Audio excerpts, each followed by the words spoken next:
This is the You Can Learn Chinese podcast. For everyone who's trying to learn Chinese or reaching for the next level, you came to the right place. I'm your host, Jared Turner, and silence is golden. Unless you have kids, then it's suspicious. My co-host is John Paston, and his doctor told him he's paranoid. But now he's wondering who else he told. Let's get to it. Hey guys, this is Jared Turner joining you from Utah in the United States. Hi everybody, I'm John Pasden. I am based in Shanghai, China. How's it going? Now, John, last time I checked, you are raising bilingual children, right? Yeah, that's right. Both my kids have grown up in Shanghai. Their mom is Chinese, so they're quite fluent in Chinese. Their English is good too. I went to a lot of efforts to make sure they grew up speaking English, and they're now at an international school, so they're quite equally bilingual. Well, me too. Obviously, we have slightly different circumstances, but this episode is quite relevant for the both of us. Yeah, the environment makes a huge difference. So if you're growing up in the States, it's hard to be really fluent in Chinese. Growing up in China, there was a danger that my kids weren't that fluent in English, and it was a bit of a struggle, but we made it. We have a special interview with Sunny Horstman. I've known Sunny for a little while now. We've interacted quite a bit on Instagram over the last few years, but she specifically helps parents who are raising bilingual children or trying to raise bilingual children. And she's got a lot of great, interesting advice. But aside from that, she has a really interesting story about her background, her life, and how she got into all of this. Yeah, we've talked before about creating an environment for learning a language, even though you're not in that target language environment. So I think this is going to be very similar to that. I think this is something that's going to be, I think definitely, John, you're going to be able to relate to. And for anyone out there who is trying to raise children who are bilingual, this is a great episode for you. Yes, you're sure to learn a lot for this one, so please listen carefully. Do it for the children. Hi, I'm Sunny. I live currently in Kansas City. I am mom of two, and I'm raising my kids bilingual in Mandarin and English. And I just love supporting other parents in helping them reach their dream of helping their kids learning Mandarin and whatever community language they have. Sunny, we've been in touch for some time through Instagram. Your story is a little bit different, so I'm going to alter the big question. Instead of why did you start learning Chinese to how did you start learning Chinese? Sure. So I was born in Taiwan, so I had to learn Chinese because that's the language there, and attended school there until the first semester of second grade when we immigrated to the suburbs of Chicago. And I just kept up with Mandarin Chinese, even though most of my peers who are ABC, American-born Chinese, they could understand it, but they can't speak it, which is just very typical. But it was because I so wanted to fit in still with my cousins in Taiwan. They were like my sisters. And I didn't want them to ever feel like, oh, Sunny's the ABC, we are Taiwanese. Which there isn't anything wrong with ABC, but I think for me personally, I just didn't want to feel othered by them because I so wanted that to keep that relationship going.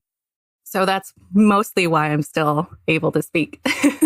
Now, I want to hear a little bit more about this experience. I lived in Shanghai for, 8 years, and we had 4 kids there. And my second son, Colin, was there in China attending local Chinese schools till he moved back to the States. Now, he already spoke English, but I want to hear what about this was like for you, 8 years old, moving to another country, and how much English did you speak? And maybe you could just talk about what this experience was like for you. It was very funny because my mom taught in the Taiwanese middle school. She was like a counselor there. So she tried to get one of her coworkers, who's an English teacher in the middle school, to teach me some English before we immigrated. But I literally could only say yes, no, bathroom, and maybe thank you. But going into school in America, I was so stunned. I was like, is this like playtime? Wow, everything is carpeted. There's AC. We play. There's recess. We don't have to just sit on our desks and memorize stuff and write Chinese characters. And also back then, we had to help clean even now, I think in Taiwan, you have to help clean the classrooms. Mm-hmm. And back Yeah. then, 小帮手, huh? yeah, yeah. And then also back then in Taiwan, the teachers could punish you if you didn't get like high enough grade. You get called out in the front and they'll like hit you Oh, really? with a thick Wow. stick. Or if you're late to class, they make you stand up and like hit you. So I was Wow. like, when I came into second grade in America, I was like, this is awesome. Like the teachers are so nice. Like we get to play and there's like my teachers. I had really amazing teachers and I had a ESL teacher whom I totally loved because she was just so loving and she was so kind and she really helped me learn English. And I was pretty motivated to learn English because the surrounding was just so encouraging.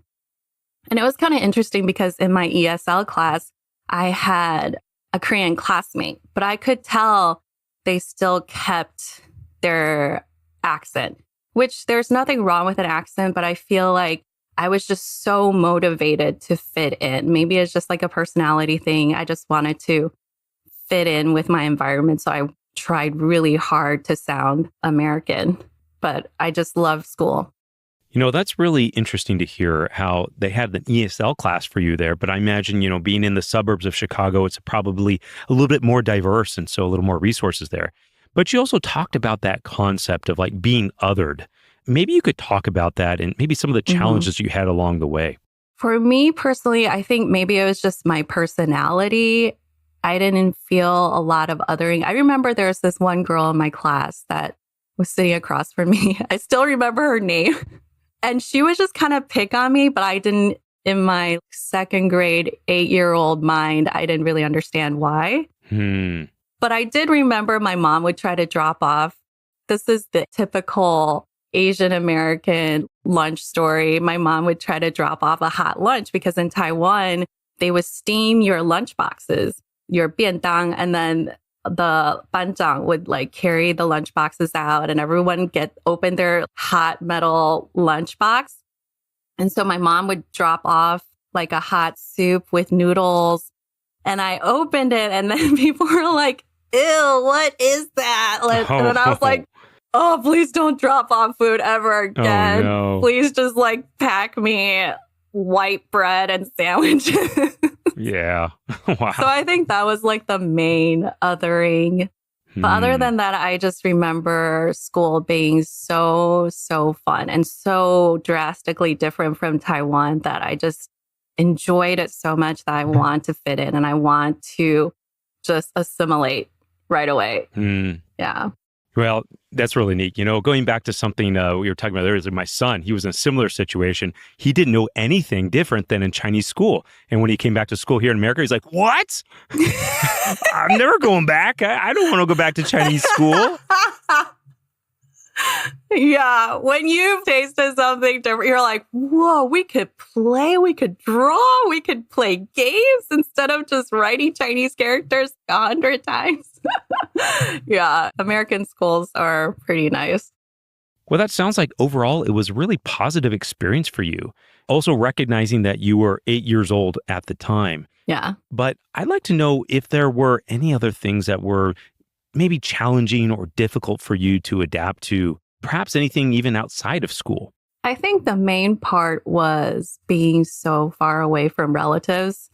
And back then, it's not like we didn't go to Taiwan every summer. It took us a couple of years of settling in America before we went back for a visit. I think maybe it was like 3 years later or 4 years later. So I really missed my relatives because at the time, every weekend we would drive to my grandparents' house. All the aunts and uncles would come, my cousins would come, and we would all hang out because Taiwan was so small. But going from that to, wow, you're now on the other side of the world. And I mean, I had some friends from school, but I think because of the way my parents were, I didn't hang out with a lot of peers.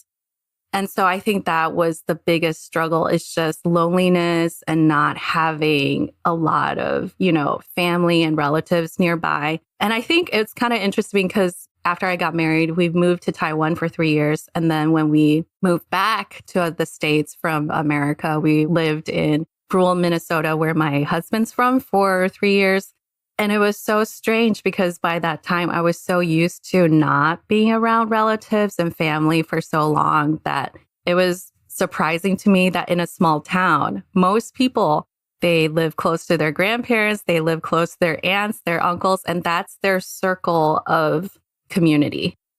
Whereas now in America, I feel like everybody lives far away from their grandparents, their aunts and cousins, that you have to fly or drive 7 hours or something.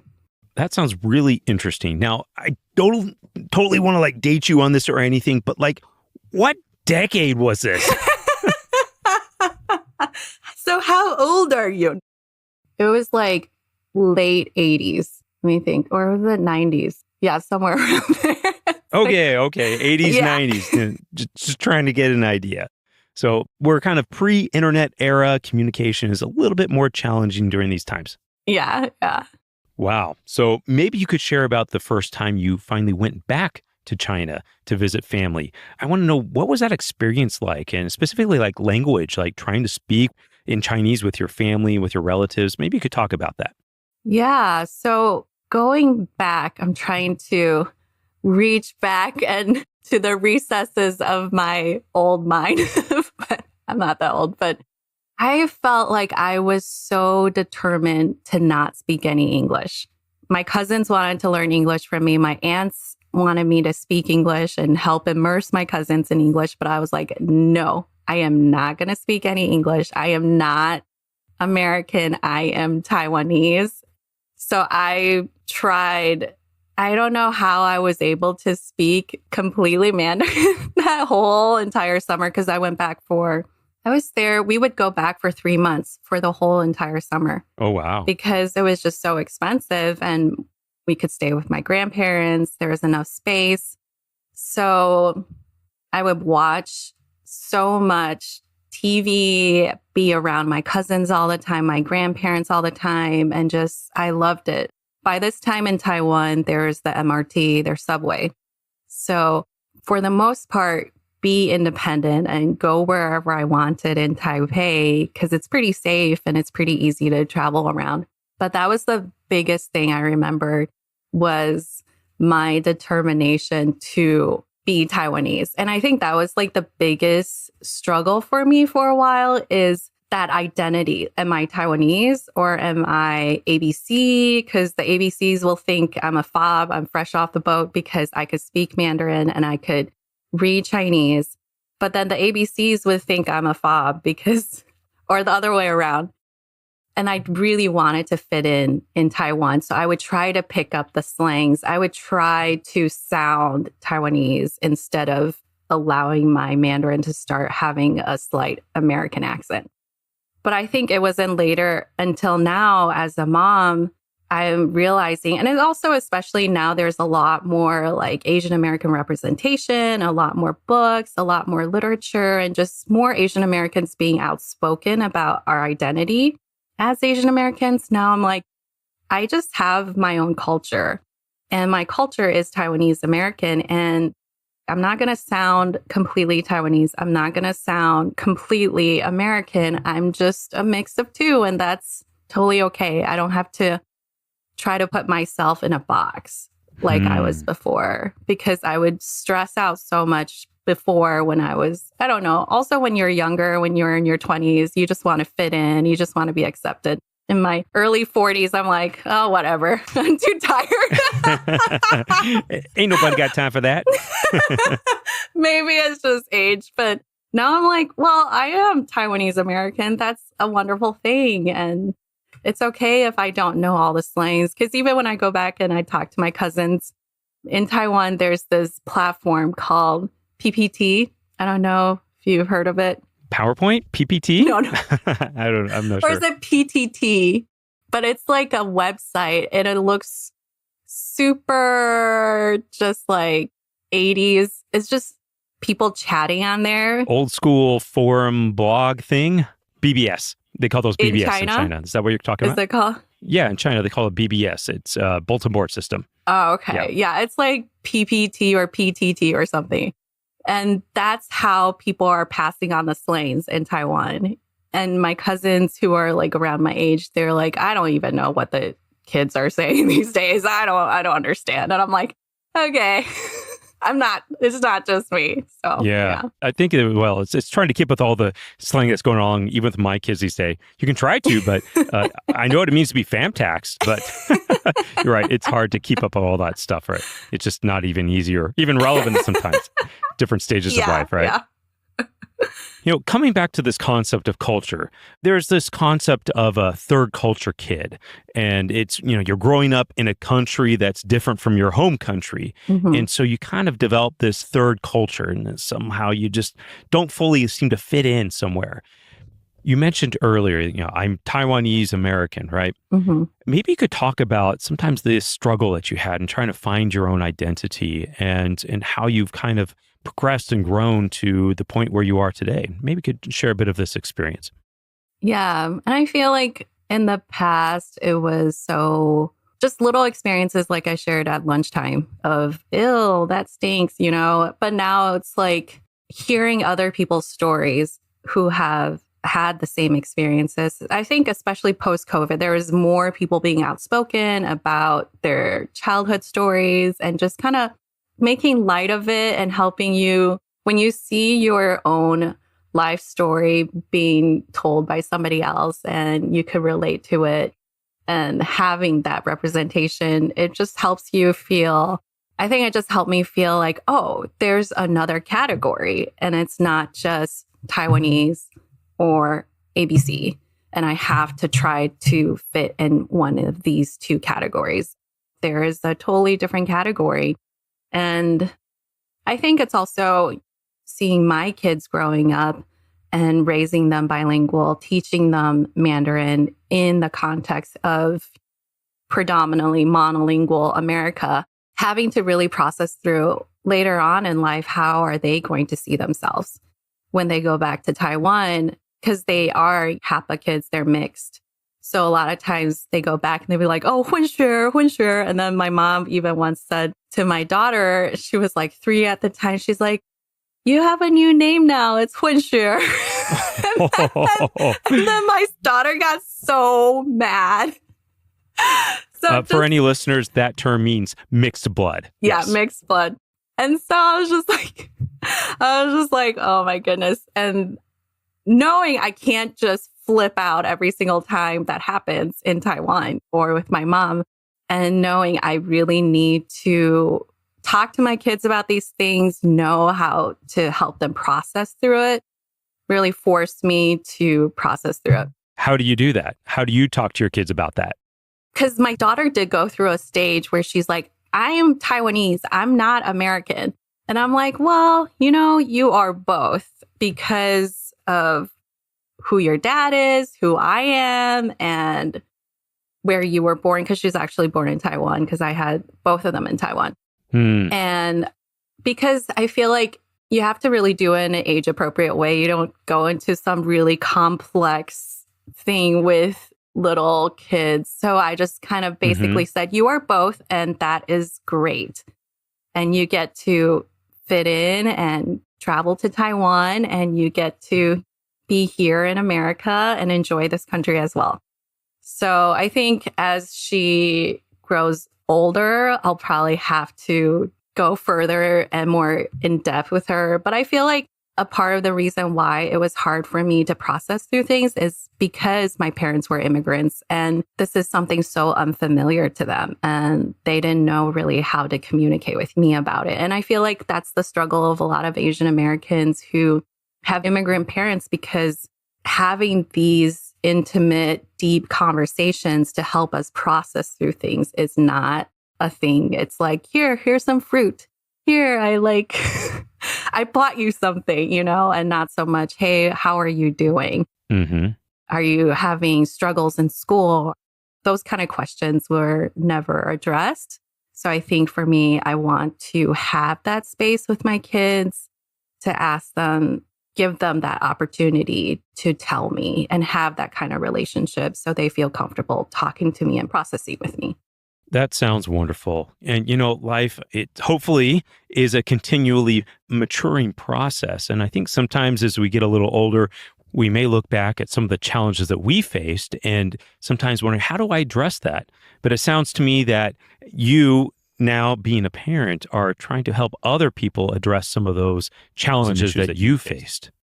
Yeah, always learning. Well, I want to know, how were you keeping up your Chinese at this time? Now, I'm assuming, of course, you were speaking Chinese at home with your parents, but there's a lot more to it than that. How are you learning characters, reading, writing? Were you handwriting? Heaven forbid. But maybe you could talk a little bit about this experience, about what were you doing to actually improve and grow and maintain your Chinese skills? Yeah, sure. When we immigrated, my mom actually brought a lot of the children's books that she had bought in Taiwan. And compared to now, if you follow other people on social media who are teaching their kids Chinese, it's nothing compared to the libraries people have. It's maybe half of a IKEA bookshelf of books. But there was a set of audiobooks that she bought that I loved. And they're just cassette tapes. And I could put it in my own little tape player and just listen to the story and follow along with the book. And I think by the time in Taiwan's education system, by the time I was done with first semester of second grade, I already learned a lot of characters and also zhuing. So then those two tools helped me be able to read independently. And so I read the books that she brought, and it wasn't like I was spending hours on end reading. It was maybe, you're a kid, you do it when you want it. And my parents were not very strict with Chinese, but I had to go to Sunday Chinese school. Okay, that was my next question. There's got to be some sort of weekend Chinese class in there. So, but I did not. I mean, like most people, are you truly ABC if you have not attended a weekend Chinese class, right? Not unless you've been tortured. But I was like far more advanced than my classmates, and there was so much drama at Sunday Chinese school. I can only imagine. Because I would try to do these, like, they have speech competitions, they have Chinese character recognition competition. It's like 识字比赛 and 演讲比赛. And I entered and I did really well. But then they would have these discussions amongst the judges. They're like, is this fair? She was born in Taiwan. Yeah. And like, you got to say, it's a little bit of a valid point, right? Yeah. And there was like, it was just like competition between the parents, and you could see them like glaring at you when you come to Sunday Chinese school. But I feel like the majority of the Chinese characters I learned was through that competition of like, you have to memorize large amount of characters, and you have to be able to give them like a 词, like is it a phrase in English? A word, as we would say. Yeah. So to display that you actually understand what the character is and you're not just sounding it out. You say the word, but then you have to use it in context, right? Yeah, yeah. So I think it was actually in junior high when I did that competition that my level of Chinese characters just like shot out the roof. And along with Japanese dramas, because back then it was like, the dramas were on VCDs. They weren't on Netflix. There was no Netflix. And so I would lug back all these Japanese dramas, and I would have to read the Chinese characters, like the Chinese subtitles, in order to understand what was going on. And I was really motivated because I was very into the dramas. And that, I think the Japanese dramas and Sailor Moon comic books. I was there super you go. into Sailor Moon. And also like Mando Pop, wanting to learn the lyrics so that when I go back to Taiwan, we could go to KTV and karaoke. I think those three things really help solidify my ability to read and speak as I was growing up, because mostly I work with parents. I coach parents to help them raise bilingual kids. Most of the time, I feel like people are so focused on how much characters do my kids know? Can they read bridge books yet? But I think a lot of times we tend to forget language is relational, and that's what motivates you and what gives kids purpose and reason to learn the language. So giving them things they're interested in, like comic books or manga or TV shows that they enjoy or songs they enjoy just really helps spark joy and interest in the language. And also connecting with people overseas or connecting with classmates they meet during summer camps really helps a lot, and their relatives, of course. Well, this keys into something I've kind of picked up on when you've been talking about your story. Earlier on, you mentioned about your mother, how she brought over these books that had audio with them, and you mentioned how you really enjoyed them. And then you entered these competitions, and you talked about how you really enjoyed that as well. And then there's these Japanese dramas and these other stories like Sailor Moon and things that you really kind of latched onto. And it seems to me that you found a lot of things that you were interested in, that were engaging to you. And these served as a source of motivation for you to learn. And these things sounds like they're really important and critical to help you and spur you along your learning journey. Yeah. Comprehensible input. Well, that's the amazing thing, that even if it wasn't comprehensible, if you're really motivated, it can help you get through that painful part. So it becomes comprehensible. Yeah, because I feel like, isn't Stephen Krashen's theory like comprehensible, compelling input? So things that are interesting and you're able to understand, but also challenge you a little bit. So I feel like a lot of times parents, it's good to just stop and ask your kids, hey, what are you interested in? And invest in those resources, because raising your kids bilingual costs a lot of money. There's time and effort and finances. But if you are investing that money in products that may look great on social media, but your kids are not interested in it, then it's kind of a waste of your money. Well, maybe you could talk a little bit about this, Sunny. Like, how did you get into doing what you're doing? You're helping parents who are trying to raise bilingual children. And this is a little bit how we first got in touch with your social media account on Instagram. So maybe you could talk a little bit about this. What was the genesis of this? And how did you decide you even had an interest in doing something like this? And then how did you take it forward into what you're doing now? At the time when I started to be more intentional about teaching my kids Chinese, I was in rural Minnesota. I was like I wasn't the only Asian in town, but it felt like I was the only Asian in town. I can imagine. I remember this one kid hearing my daughter speaking Mandarin. He's like, what are you guys speaking? And I was like, Mandarin. And he's like, no. We're speaking Asian. He's like, no, you're speaking Spanish. And I'm like, oh, wow. Okay, whatever. But it was just really hard to get started. And at that time, there weren't as many online bookstores. There weren't as many shows on Netflix yet that were available for kids in multiple different languages, especially Mandarin Chinese. So it's trying to get started, not knowing how to get started, and then finally finding our rhythm, finding our routine, and creating basically a family language plan. That's what a lot of linguists call it, is having a family language plan. That it just made it so much more simple and so much more doable. And I was starting to share a little bit on Instagram, kind of sheepishly.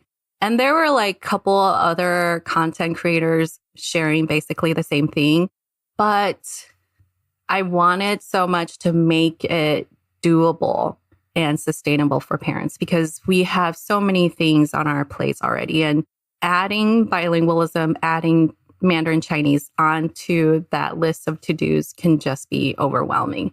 So a lot of times parents I talk to will tell me, oh, I thought this wasn't doable. I thought I needed to be completely fluent in order to teach my kids Chinese. And it does help if you're fluent and you could immerse your child and you could daily speak to them in a language. That is a huge part of it.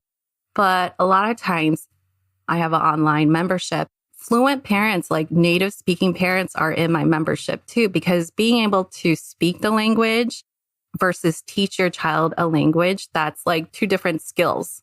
So it's been really fun and interesting and also inspiring hearing these parents' stories of why they want to teach their kids Chinese, how some of these parents learn Chinese, because I have two parents in my membership, or no, three, that two of them went to China to teach at an international school. And as a part of the package, the school provided a tutor for them. And during that time, they learned Chinese.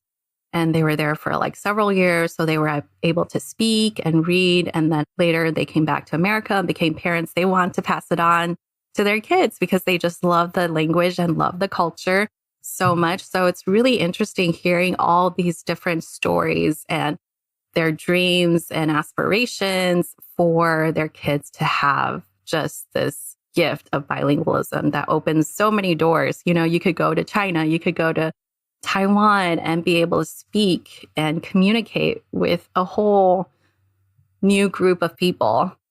There's like a huge population that speaks Mandarin. Basically, I was inspired by my kids, but then also seeing my own struggles of how it was so challenging to get started. And also just being in the bilingual parenting Facebook groups and seeing some of the things that people post. I'm like, I don't know. I don't think that's good advice because, I mean, anecdotal advice is great, but research backed and also how do you do it in a way that parents can actually apply it in their daily lives and not have this, you know, because some people will say, oh, just hire an au pair, just go to China every summer and just put them in Mandarin immersion school. And it's great if you can do that. But a lot of us are middle class. It's not within everyone's means to do that, right? Yeah. Just spend an extra $50,000 a year. Like, what's the problem? And some people are able to because there's different methods. And then there's a category called elite bilingualism. And that's when you could afford all of that. Yeah. So I wanted to just equip the everyday normal parents to be able to give their kids this gift and realize their dream could be a reality for their kids. You know, there's a reason why professions are professions. Like education, it's one thing to be able to do math and know math, and it's an entirely different thing to be able to teach it. And it's no different with language. Just because you can speak a language doesn't mean you know how to teach that. Yeah. And so I really appreciate what you're doing. And there's a lot of bad advice out there. I feel like it's something that John and we've tried to tackle with this podcast. And there's just a lot of bad advice. But at the same time, one thing I always say is that there's a lot of ways to learn a language and they all can work. Yeah. It's just that there are some methods that are more effective than others. So I'm interested to know from your experience, Sunny, what are perhaps less effective methods you encounter or maybe things that you're trying to battle or help people in changing how they're approaching language education? I feel like the biggest thing is helping parents shift their mindset.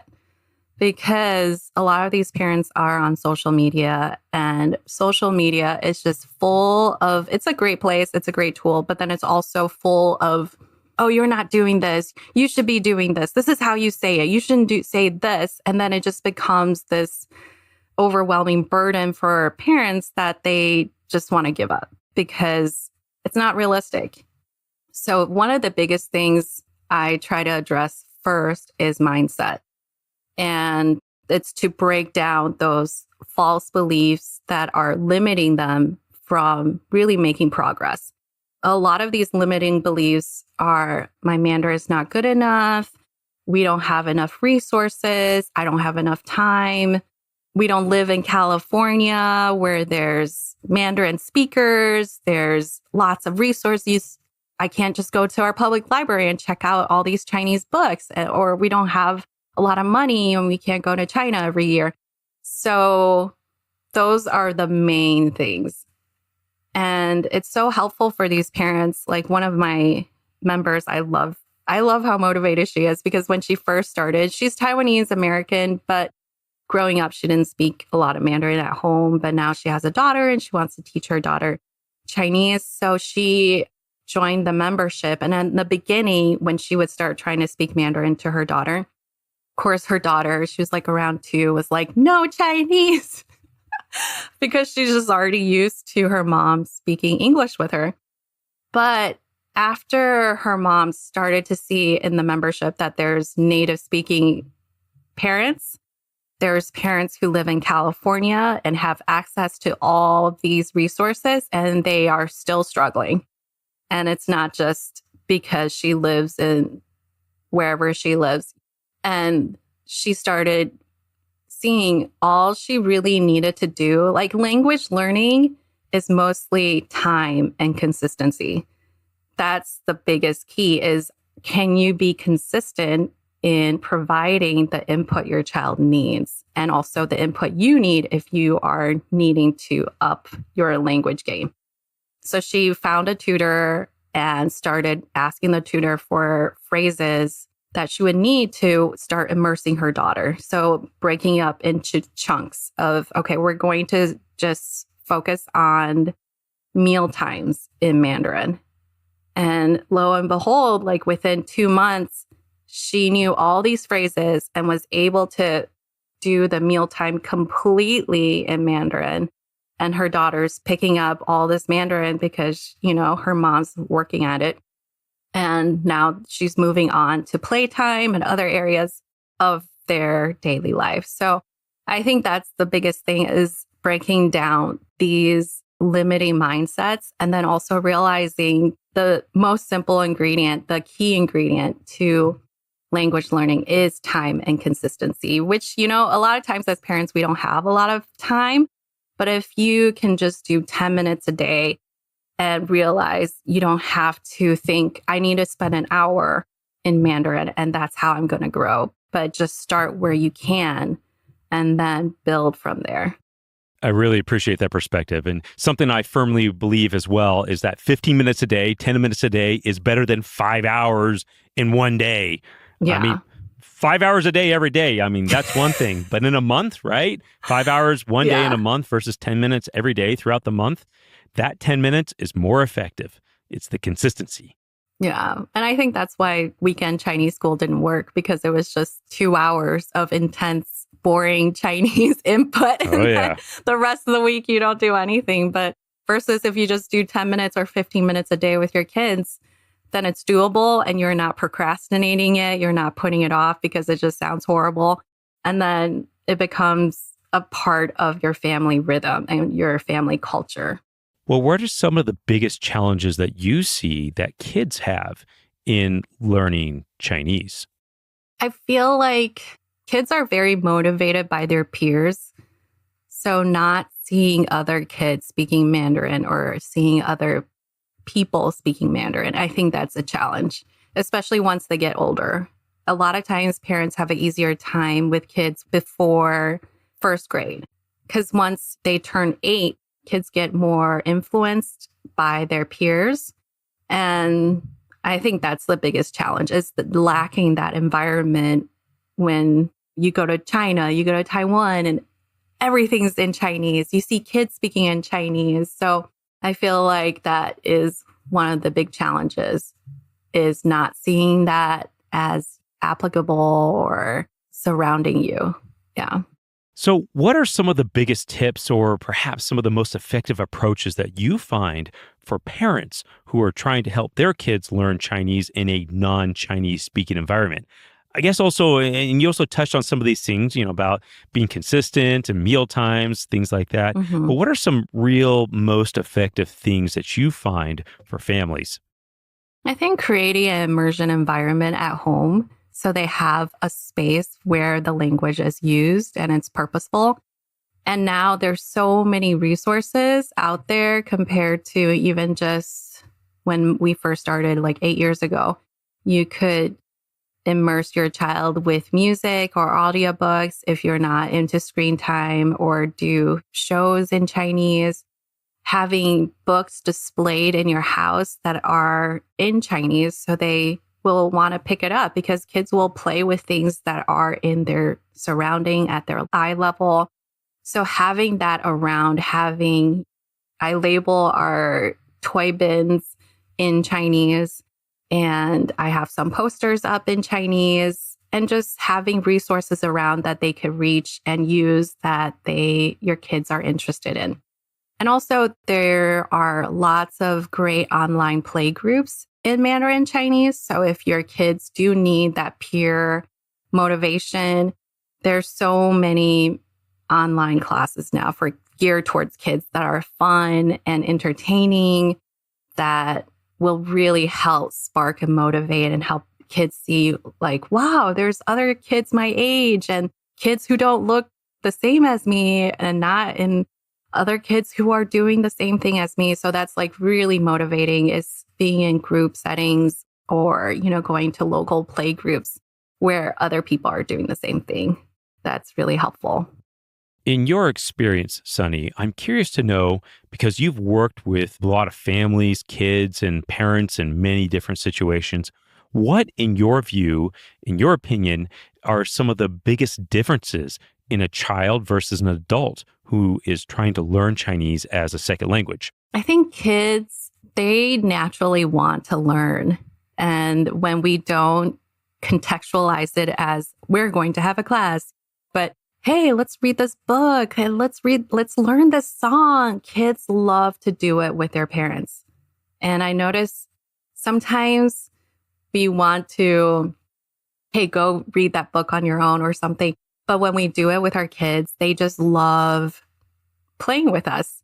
And so kids, they naturally have this joy in learning. Whereas I feel like with adults, I mean, my husband learned Chinese as an adult, like in his 30s. And that's how I learned about Mandarin Companion, because he was like, there's this really cool graded reader series. And it's like translating English classics into Chinese. And I can read this. Wow, that's awesome. Yeah. Where is that? Oh, yeah, Mandarin Companion. Yeah. And I feel like for adults, we have our experiences of learning language in junior high and high school, and it just feels like a chore. Whereas for kids, this is like their first time in the world and everything is fun. Everything is enjoyable. So I think we need to be careful as parents not to project our perception of languages and our experience of learning languages onto them, because I found that in myself, like, oh, she probably doesn't want to write Chinese. That's so hard. That's so boring. But yeah, my daughter's like, can I write this? Can I do this worksheet? And I'm like, okay. Sure, if you want, go ahead. I mean, that doesn't happen all the time, but I just feel like kids, they're naturally inclined to learn things. They're curious and they're hungry to have new experiences and, yeah, learn languages. I really appreciate that perspective. So, Sunny, what advice would you give to someone who is thinking about or learning Chinese right now? I think this is why I enjoy your podcast so much, is to just make it interesting and enjoyable for yourself. Language learning doesn't need to be a chore. It could be fun. It could be entertaining. Like, find something you're interested in, whether that's comic books, music, shows, reading Mandarin Companion. Hey. Make it fun for you, because we as adults already have a lot on our plates that feels like work. So when language learning feels like work, then we will put it off. And the same goes for your kids, making it fun, making it entertaining, making it enjoyable, and to not discount or dismiss 10 minutes, 15 minutes of consistent work each day. That actually will take you further than trying to go for something that is unreasonable and unrealistic that you will procrastinate and never do. So, yeah. I appreciate that. That's very sound advice. Well, Sunny, where can people go if they want to find out a little bit more about you and what you're doing? You can find me at Spot of Sunshine Chinese on Instagram and my blog, spotofsunshine.com. That's great. And we'll put a link in the show notes, so if anyone wants to find your stuff and see what you're doing, they can go there. I got to say, Sunny, I've really enjoyed seeing many of the things that you've done over the years, and you have a lot of great advice and perspective and resources for parents out there who are raising kids to be bilingual. I think it's fantastic what you're doing. Thank you so much, Jared.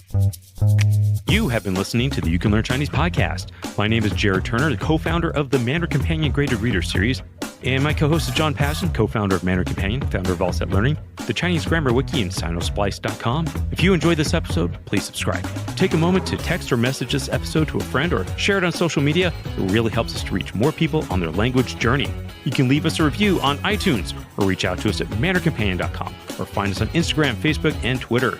You can find our Chinese Graded Reader series on Amazon, iBooks, Google Play, or wherever you get your books or ebooks. Apologies to John Cena. We just ran out of time. The You Can Learn Chinese podcast is produced by myself, Jared Turner, and our editor is Jasper Chua. A special thanks to our guest, Sunny Horseman, and of course, thanks to my co-host, the man, the myth, the legend, John Paston. See you next time.